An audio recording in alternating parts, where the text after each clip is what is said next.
안녕하십니까. 예민수의 경제 토크입니다. 시장이 잘 가고 있고요. 반도체가 선두에 서서 질주하고 있는데 반도체 얘기하겠습니다. 위즈웨이브 이건희 대표님 모셨습니다. 어서 오십시오. 네, 안녕하세요. 일단 뭐 반도체는 글로벌 동향을 봐야 되니까 그죠? 최근에 뭐 브로드컴, 오라클 그죠? 난리가 났고 근데 엔비디아가 좀 브레이크가 좀 걸렸어요. 그죠? 네. 어떻게 봐야 됩니까? 네. 그럼 이제 또 엔비디아 걱정을 또 하기 시작했죠. 뭐 엔비디아 걱정, 연예인 걱정 안 해도 된다고요? 예, 그렇죠. 예, 엔비디아 걱정을 왜 할까? 저는 네. 지금도 조금 약간 좀 의아한데 네. 뭐 H20이 들어가냐 못 들어가냐 뭐 이제 중국에서 엔비디아 칩을 못 사게 중국 정부가 막겠다라고 얘기하면서 지금 엔비디아가 180불 갔다가 170불로 조정을 좀 받고 있는데 근데 이번에 가이던스 얘기할 때 아예 중국 다 제외하고 얘기를 했잖아요. 네. 그러니까 앞으로 주익은 이제 중국은 플러스 알파 개념으로 좀 보시는 게 맞을 것 같고 엔비디아 입장에서는 엔비디아 투자하시는 분들은 여전히 저는 이제 엔비디아 이렇게 잡음 나올 때 사셔야 된다. 엔비디아를 만약에 투자하시는 분이면 없는 분이면 그렇게 생각하는데 왜냐하면 그리고 중국은 지금 H20 그 H20은 옛날 거잖아요 지금 그렇죠. 블랙엘이니까 맞아요. 네. 그럼 더 좋은 거 내놓으라는 걸 수도 있고 예, 그리고 지금 그 정도는 우리도 할 수 있다. 할 수 있다. 네, 맞아요. 예, 그러니까 조금 더 양질의 이번에 아마 이제 협상을 하고 있는데 뭐 틱톡 얘기도 나오고 오라클이 인수한다는 얘기도 나오고 하면서 미국과 중국이 뭔가 이제 협상, 관세 협상을 한다는 핑계로 서로 주고받는 게 뭐가 나올지를 좀 봐야 되긴 하겠지만 여전히 엔비디아는 중국 시장을 포기는 안 할 겁니다. 근데 그러면 중국 사양에 맞게 뭔가를 만들어서 납품할 텐데 그러면 미국 정부의 규제도 피하고 중국 정부의 만족도도 좀 만족도 시켜줘야 되는 상황으로 가겠죠. 그 중간 걸 뭘 하나 만들든지 해야겠네. 그죠? 예, 그래서 지금 뭐 그런 새로운 네. 제품들에 대한 얘기들이 그러니까요. 나오고 있는데 B 시리즈를 좀 새롭게 개조해서 블랙 시리즈 중에서 좀 사양을 낮추는 미국 정부가 좀 뭐 통과시켜줄 수 있는 정도로 해서 진행을 할 걸로 예상을 하고 있고요. 최근에 이제 기사 보시면 엔비디아가 삼성전자한테 DDR7 납품을 요청을 했었어요. 근데 그것도 사실은 HBM이 안 들어간 오히려 DDR7 가지고도 할 수 있는 AI 칩을 만들겠다는 어떤 그 포석이라고 보면 새로운 걸 좀 준비하고 있는 게 아닌가 뭐 이렇게 생각하고 있어서 엔비디아는 너무 이제 걱정하지 마셔라. 그리고 미국 애널리스트들이 막 걱정하잖아요. 그들도 직업이니까 걱정하는 척하는 겁니다. 예. 우리나라 삼성전자 애널리스트들 보면 걱정하잖아요, 삼성전자. 네.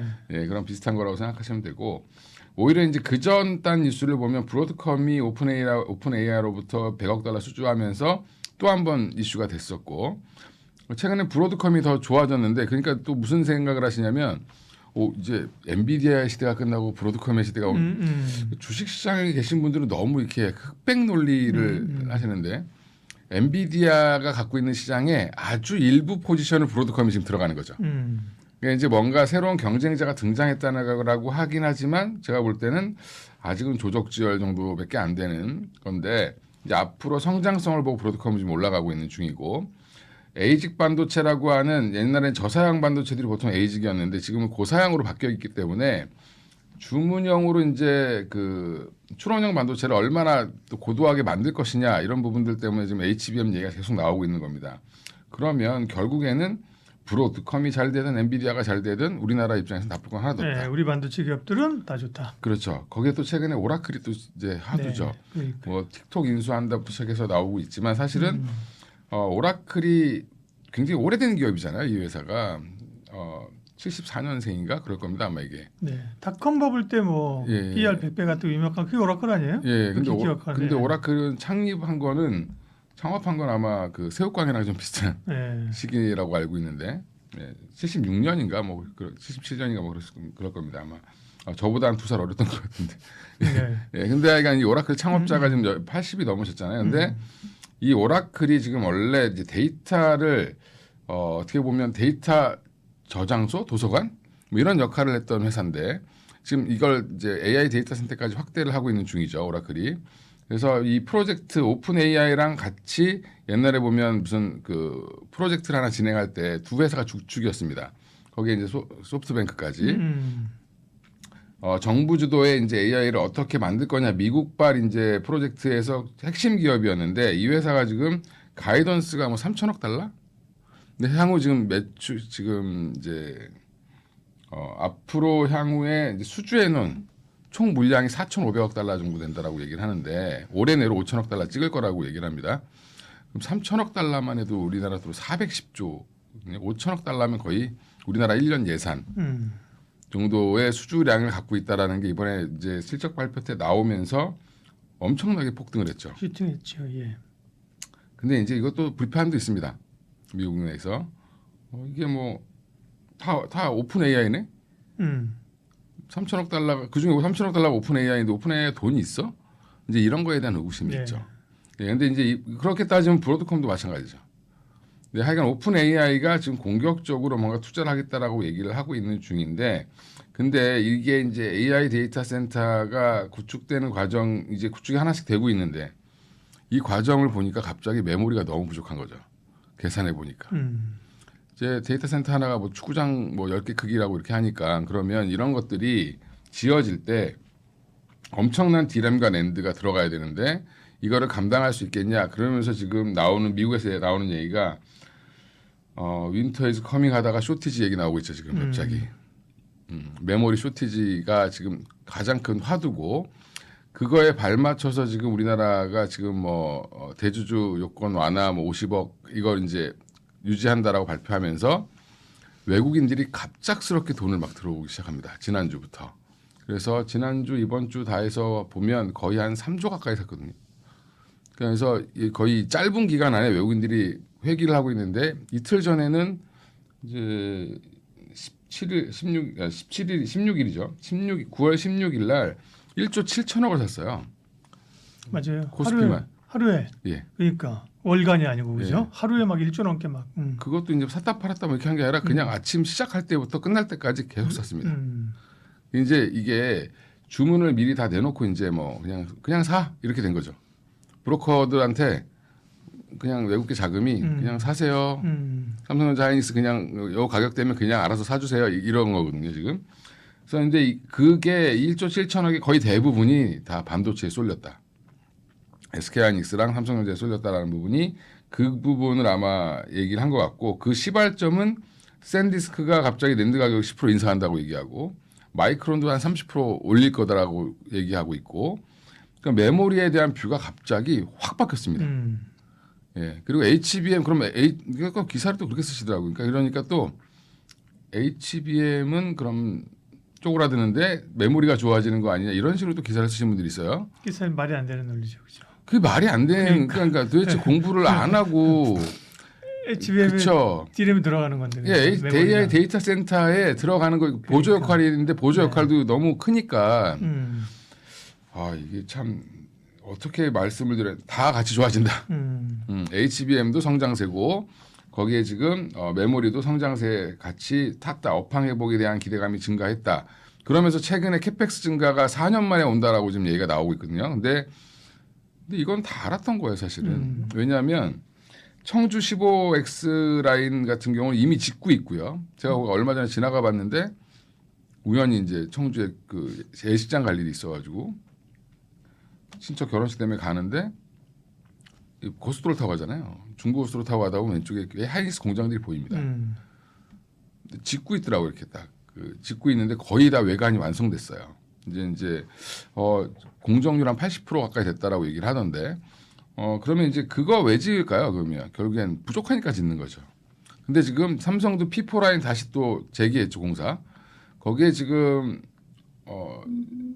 테일러 공장도 지금 또 한번 지금 다시 그렇죠. 4년 내내 뭐 텄다고 뭐하고 미루다가 이제 급해지니까 이제 테슬라양 물량 받으니까 확 짓기 시작하죠.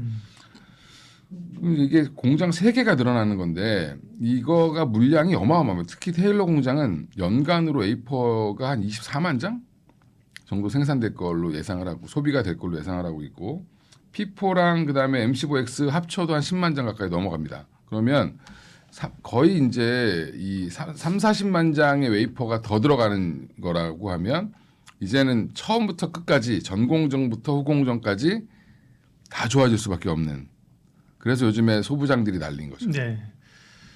소부장 넘어가기 전에 네. 우리가 삼성전자, SK하이닉스를 먼저 좀 정리를 하고 네, 가자고요. 그쵸. 그러니까 사실은 전에는 뭐 음. 삼성전자가 좋아요, 하이닉스가 좋아요, 소부장이 좋아요, 뭐 전공정이 그게 아니라 어쨌든 광범위하게 그죠. 네, 뭐 맞습니다. 업황이나 수급이 들어온다는 그 네. 논리잖아요, 네, 그죠. 네. 그러니까 지금은 굳이 물론 이제 하이닉스가 다시 질주하면서 아침 방송에 우리 이동훈 대표랑은 이제 그 하이닉스가 이제 역사적 PBR을 넘었더라고요, 그죠? 네. 2.2배 넘어 뚫고 가는데 너무 오른 거 아니야? 이런 생각은 사실 있지만, 그죠? 또 뭐 삼성전자가 키 맞추기냐? 뭐 사실은 지금 삼성전자, 하이닉스나 굳이 지금은 그런 거 얘기할 필요가 없다는 거죠. 없죠. 근데 그러니까, 네. 밸류로 보면 네. 단순히 이제 이게 반도체가 사이클 산업이라고 판단을 해서 2배가 넘어가면 과하다. 음, 그다음에 1배 미치면 싸다. 음, 이게 계속 이게 그런 논리였거든요. 로직이죠. 예. 이 로직이 거의 한 뭐 20년 가까이 돌아갔던 음. 로직인데 그럼 거꾸로 생각해 보면 이제 그러면 PER로 계산하는 시대가 오면 어떻게 될까? 이게 성장 산업이면 바뀌겠죠 또.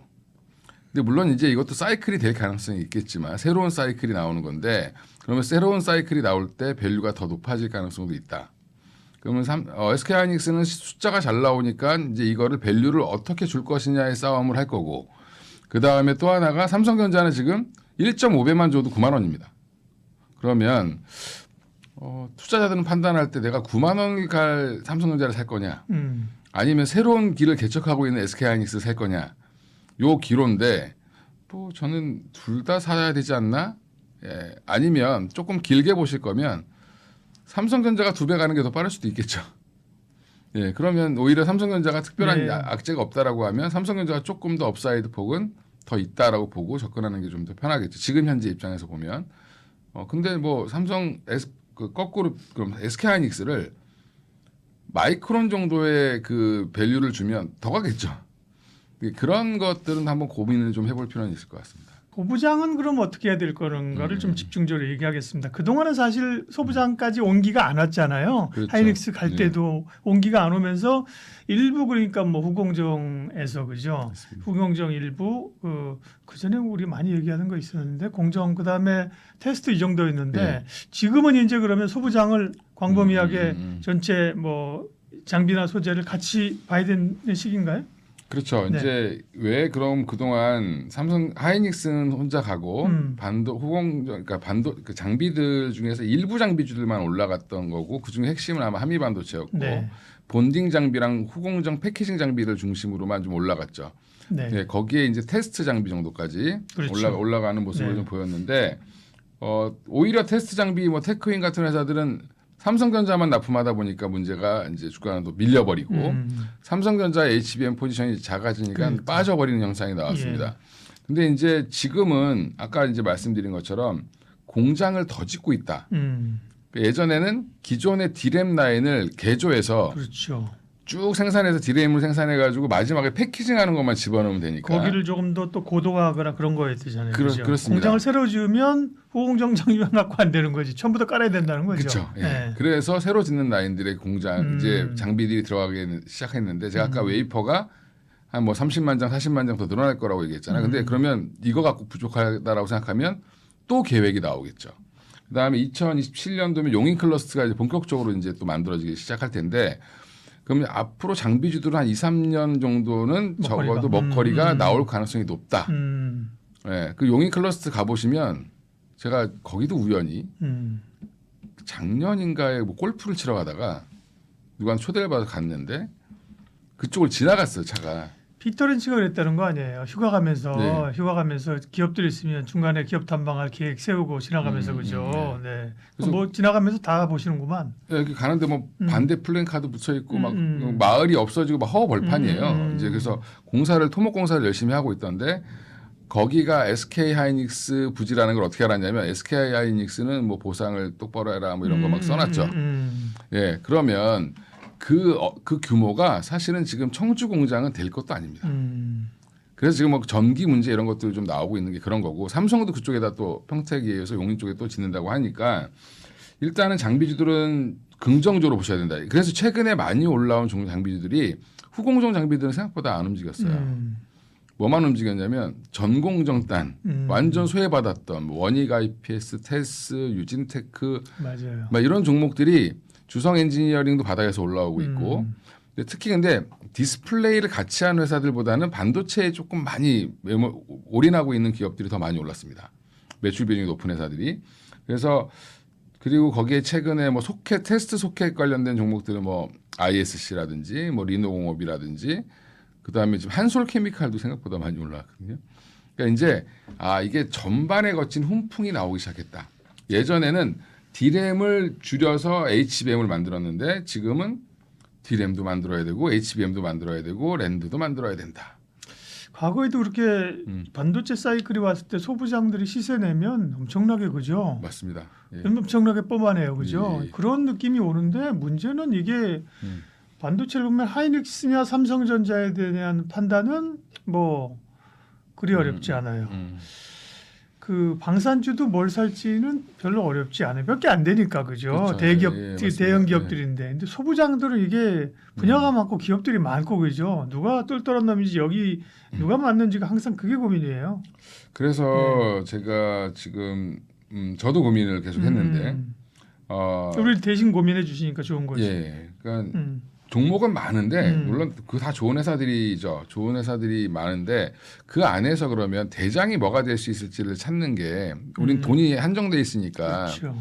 저기 작은 뭐 GST 뭐 스크러버 뭐 이런 칠러 만드는 애들까지 다 살 거냐 아니면 메인 장비를 살 거냐 뭐 이런 거죠 이제. 그래서 대표적으로 보면 경쟁력이 좀 높은 전공정단에서 그러면 경쟁력이 높은 회사가 원익 IPS랑 유진테크입니다. 근데 뭐 마진율이나 이런 걸 보면 유진테크가 더 좋거든요.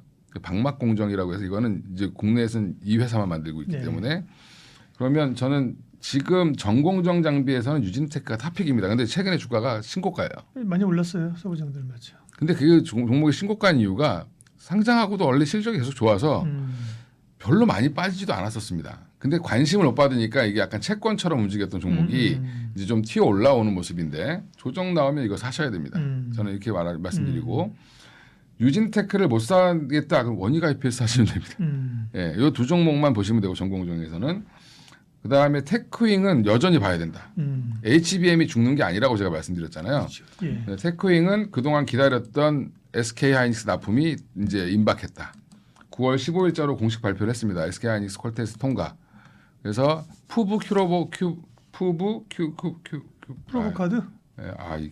이게 발음이 항상 큐브 프로버. 큐브 프로버. 이 바로 큐브 프로버. 방송을 그렇게 하면서 말을 얘기해도 꼬이는데 큐브 프로버라는 장비를 삼성전자에는 애진작에 통과해서 납품을 했어요. 근데 문제는 삼성전자가 검사 장비예요? HBM용 검사 장비입니다. 원래 테크윙은 D램 쪽에서도 핸들러 장비라고 해서 검사 장비를 잘 만드는 회사예요. 근데 이거를 HBM 쪽으로 확대를 한 건데 그럼 핸들러도 좋겠죠. 핸들러는 이미 이 3사에 다 납품을 다 하고 있습니다.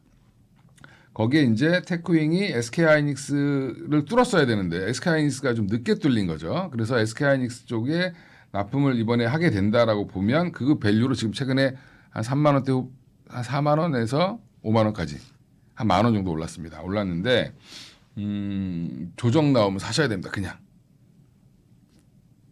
예전에 3사에 다 납품할 거라는 기대, 아니 하이닉스에 납품할 거라는 기대로 정확히는 하이닉스 향으로 나갈 거다라는 기대로 어디까지 갔었냐면 7만 원까지 갔습니다. 근데 지금 자리에서는 충분히 더 매수하셔도 된다라고 보고 있고요. 좀 그럼 나눠서 사셔야 되겠죠, 이런 거는. 네. 예, 제가 그래서 테크윙은 수상해서 지지난주 정도부터 제가 지인들한테 좀 사보시라고 말씀을 드렸어요. 근데 그 느낌이 뭐냐면 공부를 해보니까 삼성전자에 납품을 했었는데 문제는 삼성전자 HBM이 너무 약했어요. 근데 HBM 이제 좋아질 거라고 얘기를 하고 있죠. 하고 있고 하이닉스를 뚫었고. 하이닉스 뚫었고 마이크론 지금 테스트 중입니다. 그 마이크론 아마 내년 상반기 안에 결정이 날 걸로 보이고 그럼 마이크론까지 뚫으면 일단은 HBM 검사 장비에서는 확 좋아지겠죠. 근데 이 검사 장비가 왜 중요하냐면 엔비디아가 전수 검사를 요구합니다. 샘플이 아니라. 샘플링하지 말고 전수 검사해서 줘라. 와. 그러면 뭐 검사 장비가 엄청 필요할 거 아니에요. 그렇습니다. 잘은 모르겠으나 그죠? 그쵸. 샘플링이라고 하는 게 샘플링하는 게 뭐 10개 중에 1개 하겠어요? 네. 그거보다 훨씬 높은 거죠. 그냥 같은 라인에서 이제 몇 개 중에 하나 할 골라서 텐데. 하는 건데. 근데 그걸 전수 전수를 사라고 하면 사실은 검사 장비 쪽에 로드가 많이 걸리는 거죠. 많이 그렇죠? 걸리죠. 그 장비가 예, 많이 필요하지. 필요할 수밖에 없죠. 그래서 그 부분까지 아마 확정되면 예. 반영시키면 더 수요는 늘어날 거다. 그래서 테크윙을 탑픽으로 지금 보고 있고요. 유진테크 테크윙은 네. 조정 오면 네. 용기를 사시면 가지고 사라. 예, 용기를 가지고 사시면 되고 그리고요. 네. 이수페타시스는 너무 올라갔는데 기판. 예, 그 조정 받으면 또 사셔야 됩니다. 그래서 한 6만 원대 운이 좋아서 만약 6만 원대까지 빠진다. 네. 예, 그러면 좀 그때 보시면 좋을 것 같고 예. 계속 가면 안 사셔도 됩니다. 다시 필옵틱스 조금 더 움직이기 시작했습니다. 이제 갑자기 이제 반도체 쇼티지 난다고 하니까 유리기판 얘기가 나오기 시작해요. 그래서 지금 유리기판도 탑픽은 필옵틱스입니다. 그리고 요즘에 뜨고 있는 게 또 기판 하나가 소캠 뭐 CXL 관련돼서 이제 기판 수요가 증가할 거다. 그러면서 움직이는 게 TLB 심텍 같은 종목들이 움직이는데 네. 예, 심텍도 한번 보셔야 될 것 같습니다. TLB는 이미 신고가 갔고요. 심텍은 제가 예전에 한번 이거를 여기 한국증권TV에서도 소캠 관련주로 몇 개 말씀드렸습니다. 그때는 TLB가 탑픽이었고 지금은 심텍이 조금 더 위치상으로 나아 보인다. 그리고 지금 이 소캠 2 만든다고 하거든요. 그 엔비디아에서. 그래서 소부장에서 기판 쪽은 뭐 심텍, 이스페타시스, 장비는 제가 딱 두 개 말씀드렸죠. 테크윙, 유진테크. 네. 소부장 업체들이 사실 이제 물이 들어오기 시작한 겁니다. 그렇죠? 그러니까 소켓도 보실 네. 거면 ISC를 보시는 게 맞습니다. SC 소켓인 거죠. 왜냐하면 네. 랜드 쪽에 좀 집중돼 있습니다. 그러니까요. 예. 힘을 좀 실을 때가 됐고 다만 조정 오면 사야지. 조정 오면 사기가 쉬울까요? 어려울까요? 어렵죠. 왜냐하면 그죠? 조정 오면 사야지. 실제로 한 4~5% 빠지잖아요, 그죠? 그러면 손이 또 잘 안 나가요. 제 강의에서도 네. 많이 그러니까 뭐 네. 저보고 이제 매수 매도 이런 거 해주시라고 해서 네네. 제가 항상 지금이 상승장이라고 생각하면 그리고 상승 추세의 종목이라고 하면 음봉이 나올 때 사셔야 됩니다. 왜냐하면 상승 추세에서도 항상 조정이 있으니까 조정이 단기 맞아요. 조정은 나오거든요. 네. 근데 음봉이 나올 때 어제도 하이닉스가 빠졌어요 많이. 그렇죠. 어제 3%가 빠졌죠. 예. 어제도 사야 됩니다라고 얘기했는데 못 사죠. 오늘 오르면 사고 오늘 오르면 그거 사고 또 사고 싶죠. 그렇죠. 예. 근데 그거를 이겨내야 일단 낮은 가격에 사야 그렇죠. 예. 조금이라도 싸게 사야 포지션이 유리해지는 거죠. 예, 위로 올라가면 네, 복리 효과가 더 커집니다. 네, 네. 예. 그리고 내가 좀 중간에 좀 잡음이 있더라도 기다릴 수가 있죠. 보통 한 50% 이상 수익 나신 분들은 조그마한 변동성에 그닥 그렇게 흔들리지 않으세요. 예. 근데 이제 한 10% 20% 수익 나다가 빠지면 화나는 거죠. 그렇죠. 이거 마이너스 가는 거 아니야? 예. 차라리 아예 요즘 분들 제가 보니까 개인분들은 사서 한 5% 물려서 시작하는 걸 좀 마음이 편해하시는 것 같아요. 예. 예. 그렇습니다. 반도체가 뭐 시장의 핵심으로 떠오르고 있고요. 그 전부터 우리가 반도체 얘기를 뭐 계속 사실 했습니다. 그죠? 그렇습니다. 느닷없이 뭐 갑자기 오르니까 얘기하느냐? 아니요. 계속 사실은 길 때도 그죠. 노이즈가 있을 때도 관세 얘기 나올 때도 반도체 얘기는 계속 얘기했던 거고 핵심 섹터라는 얘기죠. 예. 지난주에도 유진테크는 지난달에도 말씀드렸어요. 딱 그러니까요. 이맘때. 예. 그때 만약에 샀으면 지금 수익이 났을 거. 만약에 예. 다음 달에 오셨을 때 그때도 만약에 반도체 여전히 좋네요. 유진테크 테크용 얘기하면 한 달 전에 살 걸. 그렇죠. 또 이렇게 되는 거예요. 그렇게 그죠? 될 수 네. 있습니다. 예. 그러니까 맞아요. 강세장에서는 같이 동참을 해야죠. 바이오 하면 금리 인하, 금리 인하면 바이오. 사실 금리 인하가 성장주에 뭐 모멘텀이 되느냐, 뭐 좋느냐 이게 논란이 많잖아요, 그죠? 그죠, 예. 그러나 사실 바이오만큼은 별로 악유가 없는 거죠. 네. 뭐 2차 전지든 뭐 그 인터넷 플랫폼이죠, 이런 성장주와 금리 얘기할 때 꼭 그런 건 아니야. 그런데 바이오는 사실은 금리 인하하면 확실히 긍정적인 한 것 같아요. 그렇죠. 왜냐하면 네. 뭐 바이오 특히 이제 제약은 뭐 돈을 벌면서 연구를 하니까 그런데 바이오텍 회사들은 대부분 자금을 조달해서 써야 되기 그렇죠. 때문에 예.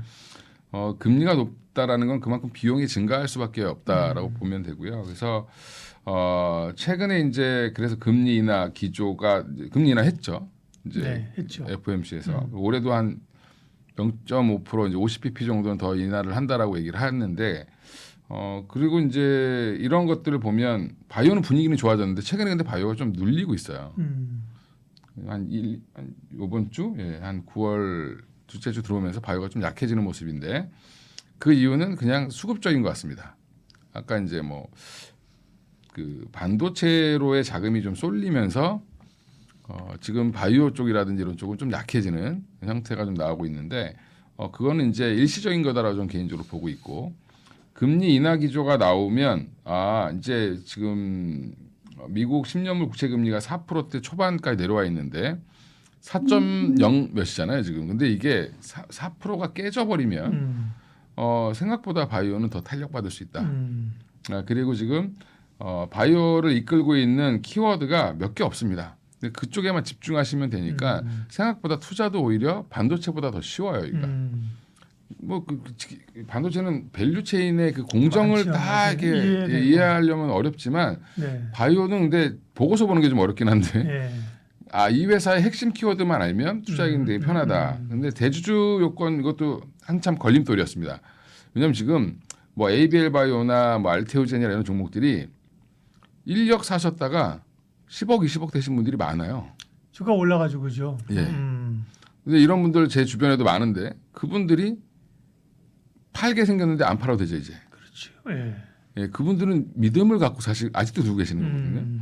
그러면 이제 이런 것들이 긍정적이다 저는 보고 있고요. 그래서 지금 일시적으로 반도체 포트가 너무 없었던 기관 외국인들이 막 담고 있는데 이게 어느 정도 마무리되고 나면 바이오가 또 한번 이제 10월 달에 뭐 임상 종합학회도 있고 개별 이슈들도 다 있으니까 이 회사들이 한 번 더 업사이드 될 가능성이 있다라고 보고 있고요. 지금 저는 최근에 그럼 미국도 바이오가 별로 안 좋았어요. 111 같은 거는 그렇게 좋은 뉴스가 나오는데 주가 왜 이렇게 빠진 거예요? 그러니까 지금 서로 경쟁하다가 노보노랑 일라이 중에 일라이가 이겼는데도 불구하고 노보노도 빠지고 일라이도 빠졌습니다.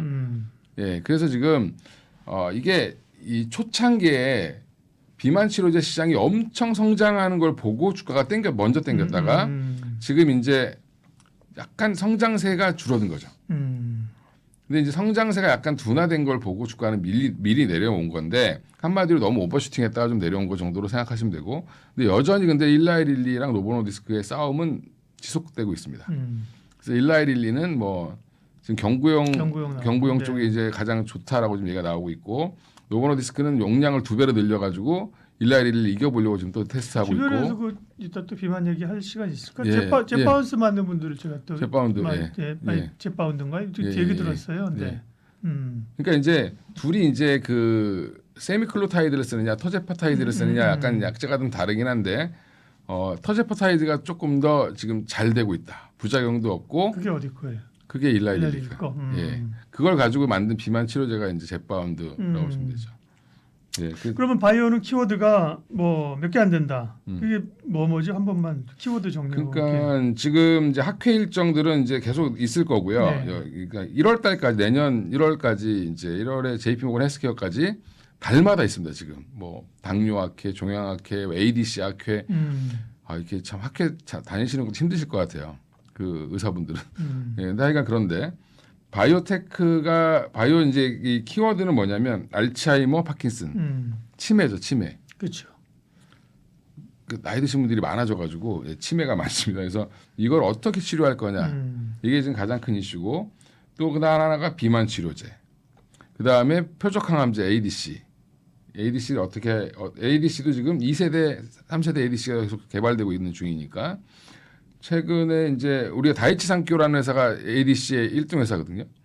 그 회사의 지금 그 에너투가 유방암이랑 원래 위암에 주로 이제 쓰이는 약인데 그거 적용증을 지금 확대하고 있습니다.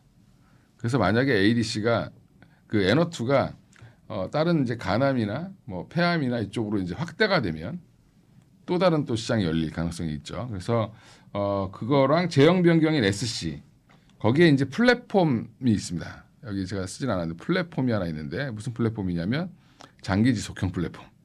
그게 우리나라에서 가장 핫하죠. 펩트론, 뭐 인벤티지랩, 그다음에 최근에 상장한 G2G 바이오까지 합세를 했죠. 그래서 세 종목이 지금 굉장히 열심히 각축전을 벌이고 있다. 근데 그래서 저는 이게 지금 9월 중에 조정이 나온다라고 하면 주요 종목들은 사셔서 내년 한 1, 2월까지 끌고 가시는 것도 좋은 전략이다. 추세 상승이 나올 가능성이 높다라고 보고 있고요. 지금 알테오젠 같은 경우는 보면 네, 기업 얘기 좀 예. 하겠습니다. 알테오젠 얘기하고요. 사실은 이제 알테오젠 말고도 대표님도 와서 뭐 에비엘 바이오 이렇게 많이 이야기하셨는데 예, 워낙 그 알테오젠의 그 각인 효과 내지는 예, 효과가 임팩이 크니까 그죠. 예, 알테오젠 먼저 얘기하고 또 다른 기업들 얘기하지. 알테오젠은 그 어떻게 돼가고 있는 거예요 지금? 지금 알테오젠이 이제 왜 최근에 주가가 50만 원 근처만 가면 자꾸 무거워지고 흔들리고 이렇게 다시 또 50만 원 갔다가 또 47만 원 갔다가 왔다 갔다 하는데 일단 코스피 시총 1위 기업이잖아요. 코스닥. 코스닥. 네. 코스닥 시총 1위 기업인데 네. 코스피 이전 상장 이슈도 있었다가 뭐 이제 올해는 안 하고 내년에 간다 뭐 이런 얘기들이 나왔었고 약간 잡음이 좀 있었고요. 거기에 이제 중요한 거는 키트루다가 가장 중요한데 9월 23일 날 키트루다 SC에 대해서 FDA에서 허가를 합니다. 일정이 그날로 잡혔어요. 9월 23일 3일 얼마 안 미국 남았네요. 시간으로 예. 그럼 다음 주죠. 예. 음. 그래서 허가가 날 거고 허가가 안 나오면 문제가 되겠지만 허가가 나올 거라고 지금 다들 알고 있고요. 그러면 이제 10월에 이제 본격적으로 판매를 하는데 전 세계에다가 10월 판매 개시인데 이거를 막으려고 하는 데가 지금 할로자임이에요. 그러니까 할로자임이 이전에도 좀 노이즈가 있었죠. 예, 할로자임이 소송을 걸었던 부분이 있었습니다. 머크에게 알테오젠한테 한 게 아니라 머크에 소송을 걸었는데 이제 발목 잡기를 하다가 한 13가지인가 가지고 이제 뭐라고 했는데 다 포기했어요. 할로자임이 지금. 근데 포기한 이유가 뭐냐면 소송을 더 이상 진행 안 하겠다. 그래서 다 이게 다 드랍시켰습니다. 드랍시켰는데 그 이유 중에 하나가 이게 판매 지연시킬 전략을 또 쓰려고 지금 준비 중이다 이런 얘기도 있었습니다. 근데 그걸 아마 확인하고 싶어하는 것 같아요. 시장에서는. 그래서 그게 나올 거면 아마 이 허가 여부와 관계없이 9월 중에 나오겠죠. 그런 이벤트가. 그래서 그 전략이 나올지 안 나올지 좀 그거를 좀 시장에서 관찰하는 것 같고요. 근데 이제 그게 나와서 만약에 빠진다. 살짝. 그러면 다시 뭐 40만 원 초반까지 밀린다. 그러면 기회라고 좀 보고 있는데 왜냐하면 아스트라제네카가 최근에 그 올해 2월 달에 아스트라제네카에 수출을 했는데 기술 수출을 했는데 추가 수출이 기대됩니다. 지금. 또 다른 제형 하나를 지금 아스트라제네카가 SC로 바꿔야 되는 이슈가 있어서 아스트라제네카가 또 하나 기술을 한 번 더 사갖고 가지 않을까라는 얘기가 좀 있고 그다음에 그 예전에 작년에 이제 그 기술 이전했던 산도즈라든지 다이치 산교에서 다 임상 지금 다 들어갔거든요.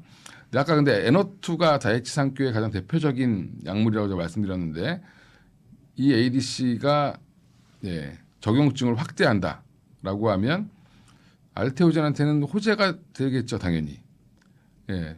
왜냐하면 약이 범위가 더 넓어지니까. 다이치산교도 연간 한 20조 이상 팔리는 에너토 20조 정도 팔리는데 그러면 이게 한 40조 팔리는 시장이 되면 또 바뀌어질 수 있다.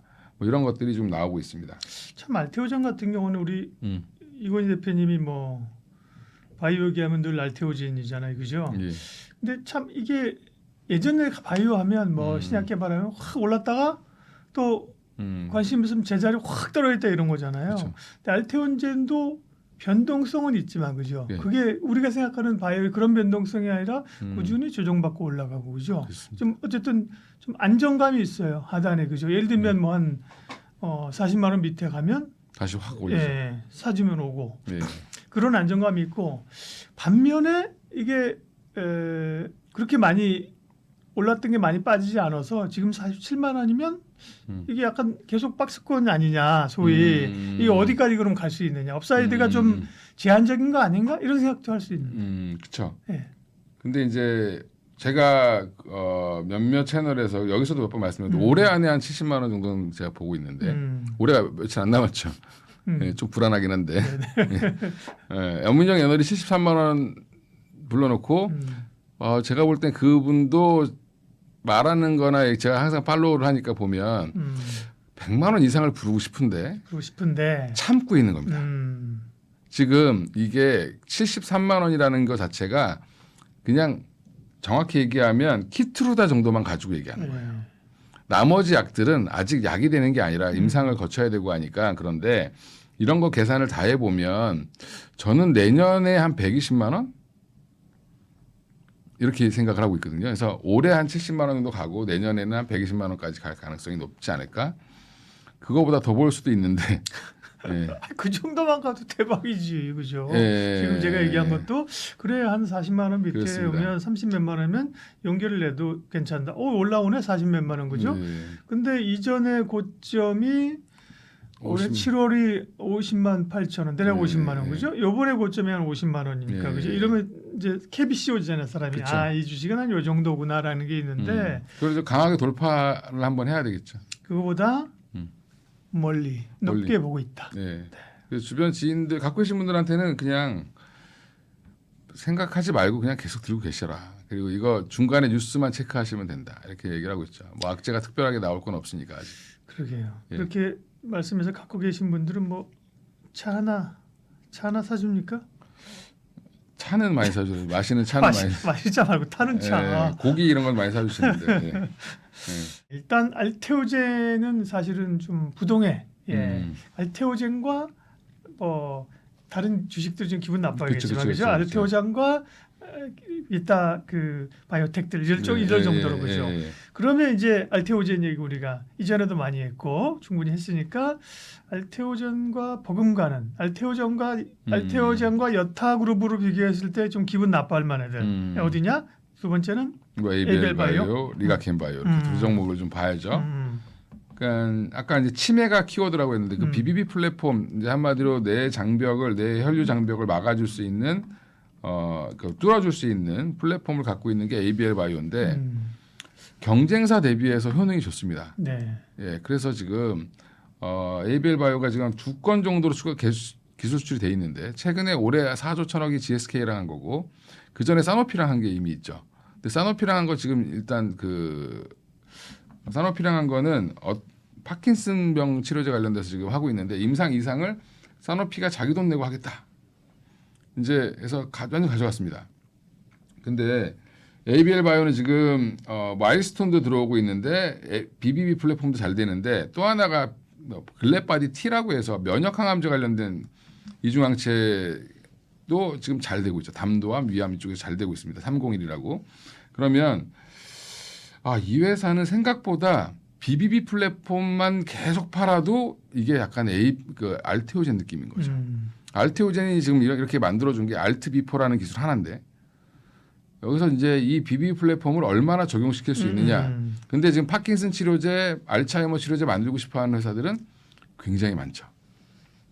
예, 그래서 이런 것들에 대해서 추가적인 ABL 바이오 그래서 10만 원에서 지금 거의 안 빠지고 잘 버티고 있습니다.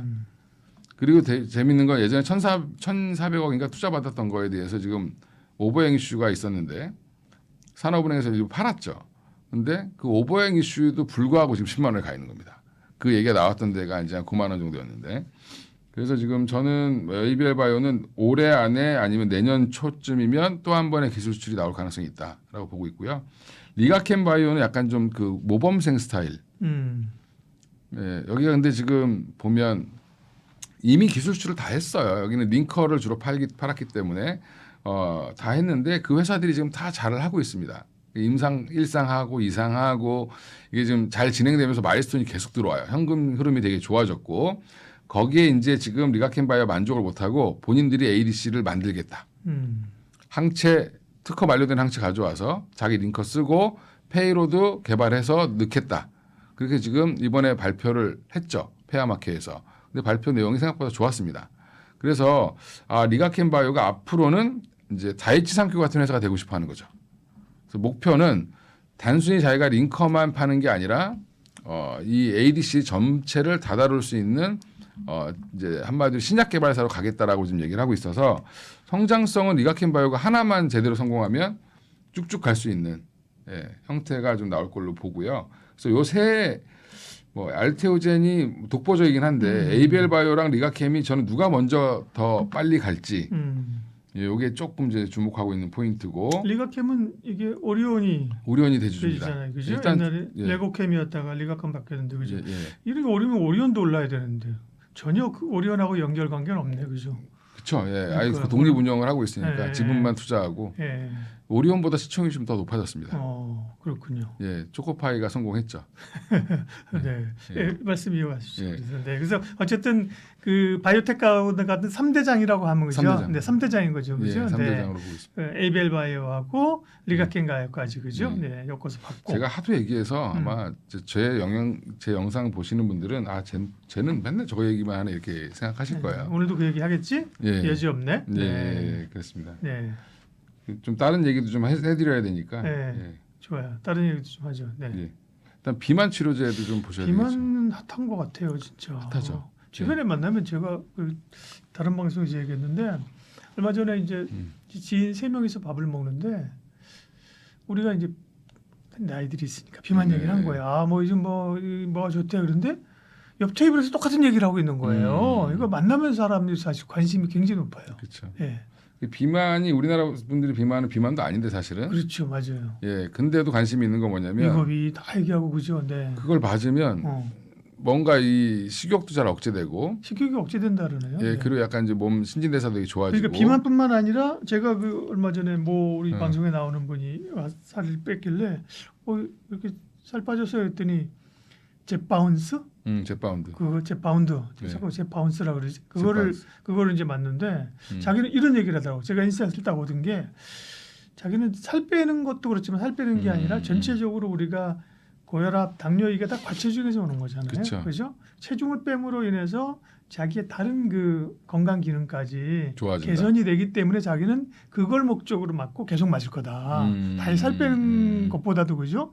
예를 들면 뭐 그런 혈관 질환이라든지 자기 집에 가족력이 있어서 아마도 신진대사를 좀 그러니까요. 좋게 해주는 거죠. 그러면 사람들. 식욕 억제 효과도 있다 그러더라고요. 예. 네.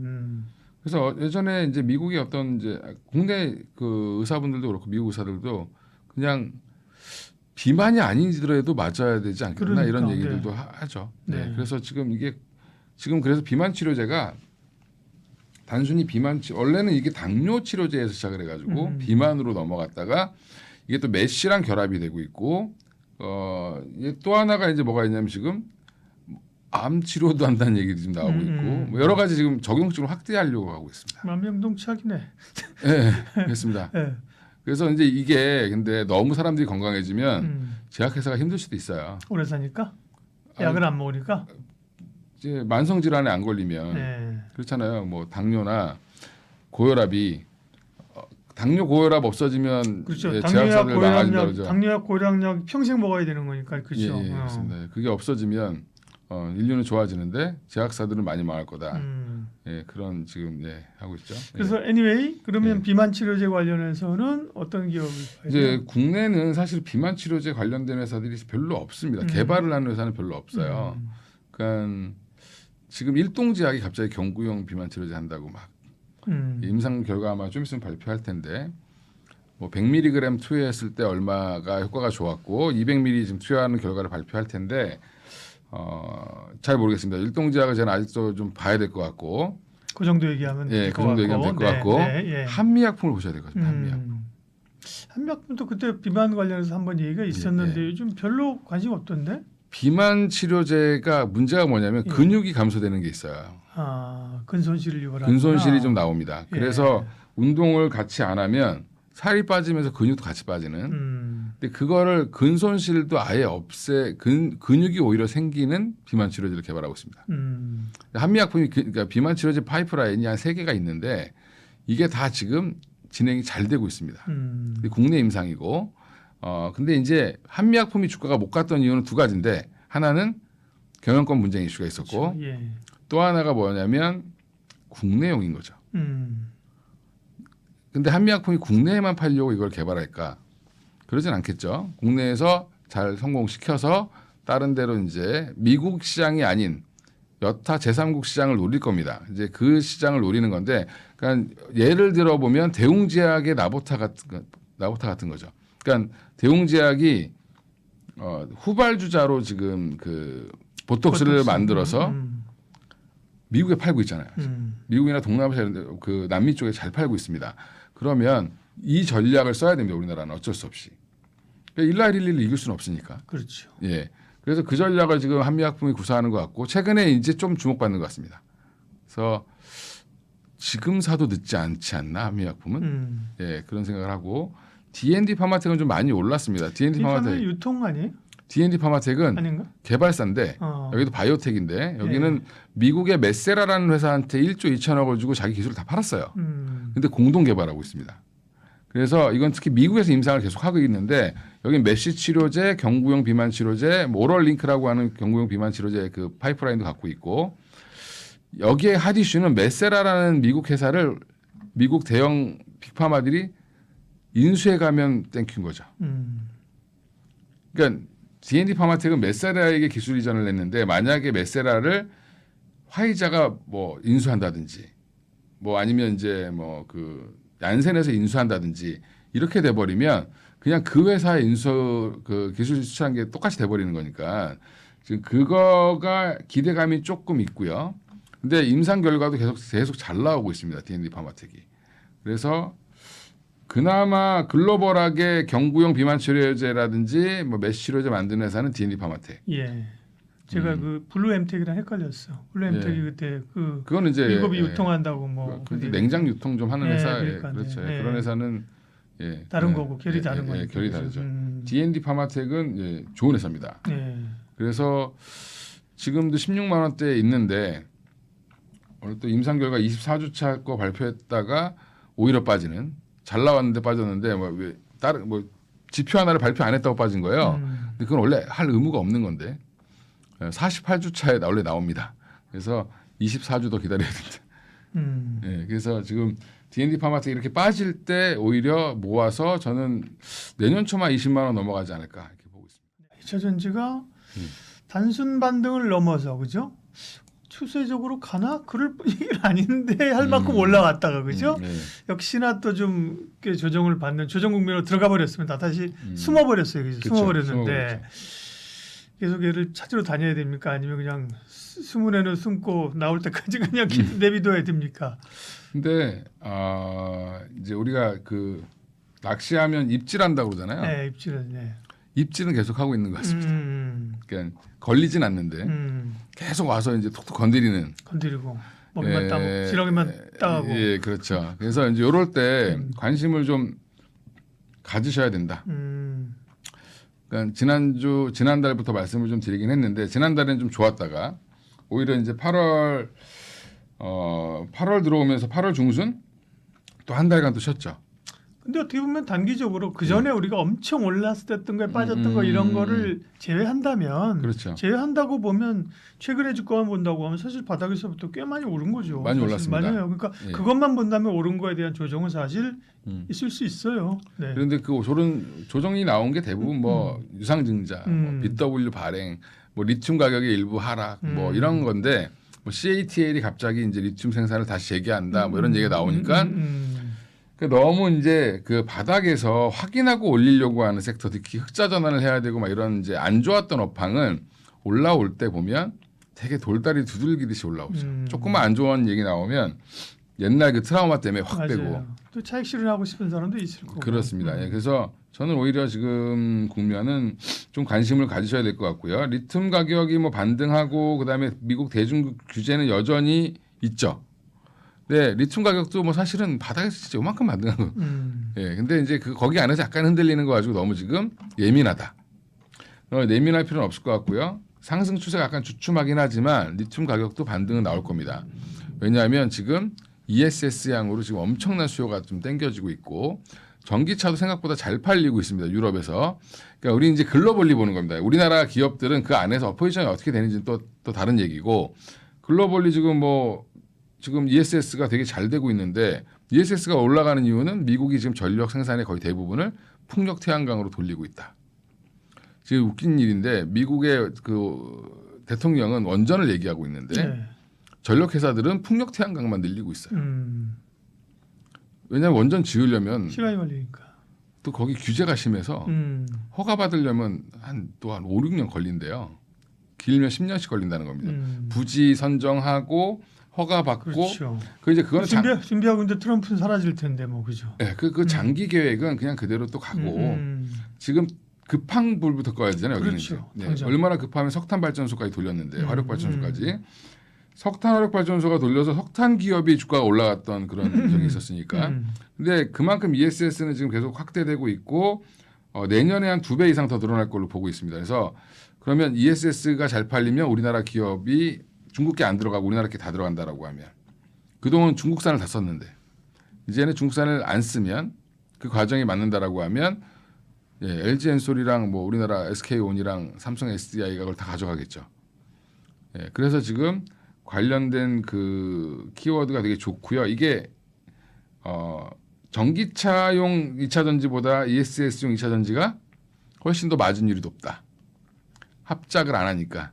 뭐 그 얘기 지난달에도 말씀을 또 드렸는데 이게 여전히 똑같은 뷰입니다. 이 뷰를 바뀌지 않았으면 그대로 끌고 가면서 빠질 때마다 모아야 되는 전략을 취하는 거죠.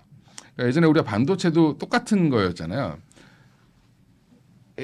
반도체 시장 HBM, AI 되게 좋아지고 있는데 이쪽 투자는 안 하네. 그리고 소비장이 빠졌다가 이제 한다니까 막 가는 것처럼 여기도 마찬가지라는 거죠. 그래서 지금 유럽 시장은 연간 지금 20%씩 성장이 나오고 있습니다.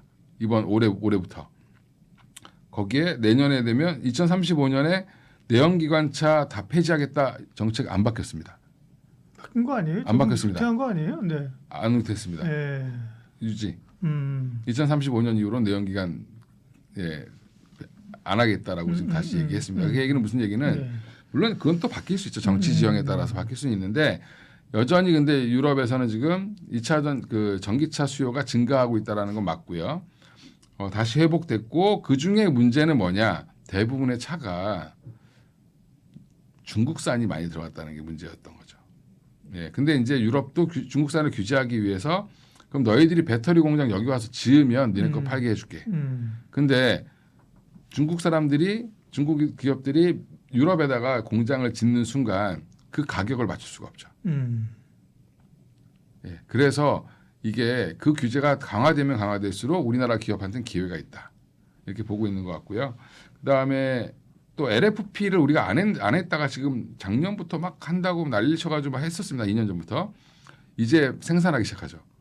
SK온도 LFP 때문에 지금 풀가동하고 있다라고 얘기하고 있고 거기 지금 소재 납품하고 있는 LNF가 LNFP 양극재를 만들고 있죠. 그래서 핵심 키워드는 ESS랑 LFP. 그래요. 기업들은 그렇게 가는 거예요. 옛날에는 LFP는 그 싸구려잖아. 우리는 삼원계약 성능 좋은 그죠. 그렇습니다. 중국산은 LFP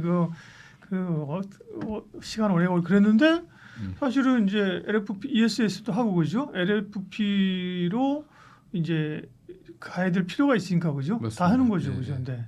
예전에 삼원계 관련돼서 막 그 좋았을 때 어떤 분이 그래서 결국에 궁극은 LFP로 갈 수밖에 없다.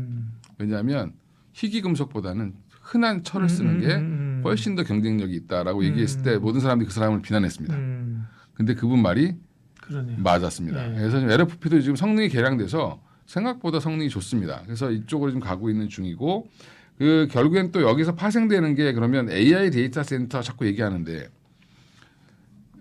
AI 데이터 센터 때문에 SMR을 지어야 된다. 이거 주식시장에 되게 그냥 알려진 진실이잖아요. 네. 근데 AI 데이터 센터는 얼마 안에 지어야 될까요?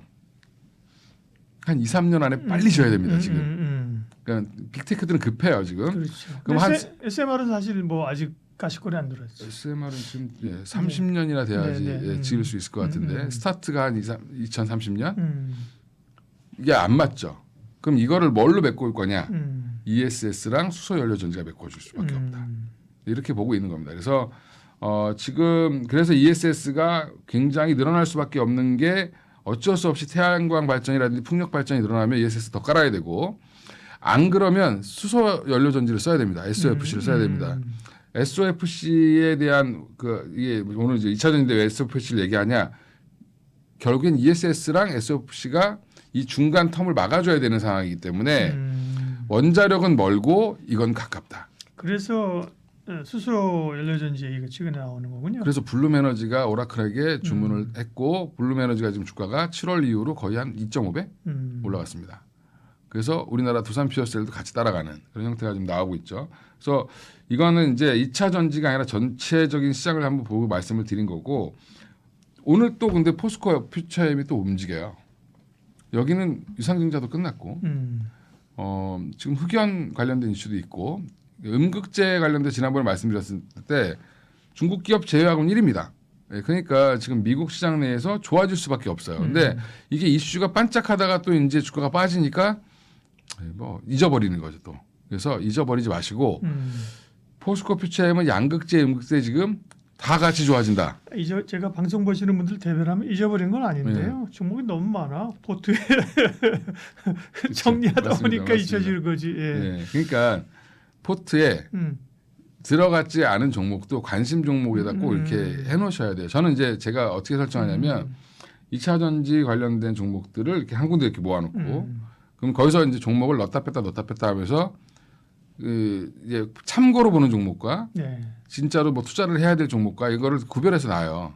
그러니까 이게 군을 형성해 놓으면 아 오늘 흐름이 어떻구나를 보는 게 되게 편하시거든요. 그렇게 좀 정리를 계속 해 가시면 좋을 것 같고 그래서 제가 종목을 되게 압축시켜 드리는 이유가 포스코 퓨처엠 지난주에는 지난달에 포스코 퓨처엠이 좋아 보인다라고 말씀드렸고 근데 오히려 지금 이번에는 LNF가 좋아 보입니다.